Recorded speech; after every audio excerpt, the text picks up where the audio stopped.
ప్రతిరోజు మన ఆహారంలో భాగంగా రాగి జావను తీసుకోవడం కూడా చాలా మంచిది. ఎందుకంటే ఇది ఆరోగ్యానికి ఎంతో మేలు చేస్తుంది. దీనిలో ఫైబర్, యాంటీ ఆక్సిడెంట్స్, ఖనిజాలు, విటమిన్స్ అండ్ కాల్షియం అనేది పుష్కలంగా ఉంటుంది. స్కిన్కి, డైజెషన్కి, అలానే వెయిట్ లాస్ అవ్వడానికి కూడా ఈ రాగి జావ అనేది చాలా ఉపయోగపడుతుంది. ఇది చిన్నపిల్లలకు కూడా తినిపించవచ్చు లేదా తాగించవచ్చు అండి. రాగి పిండితోటి చాలా అయితే చేసుకోవచ్చు. స్నాక్స్ ఐటమ్స్ అలానే స్వీట్స్ కూడా చేసుకోవచ్చు. రాగి ఇడ్లీ, రాగి దోశ, రాగి సంగటి ఇలా రాగులతోటి ఏది చేసుకున్నా కూడా మన ఆరోగ్యానికి చాలా మంచిదండి.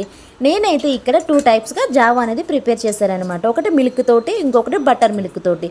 ఎలా చేశాను ఏంటి అనేది ఫుల్ వీడియో నేను అప్లోడ్ చేశాను. ఎవరైనా చూడకపోతే కనుక ఒకసారి వెళ్ళి చూసేసేయండి. మీకు కనుక వీడియో నచ్చినట్లయితే మీ ఫ్రెండ్స్ అండ్ రిలేటివ్స్కి షేర్ చేయండి. అలాగే మరిన్ని వీడియోస్ కోసం ఏబిఎస్ కంచెల వ్లాగ్స్ని అయితే కనుక సబ్స్క్రైబ్ చేసుకోండి. Okay friends, bye bye.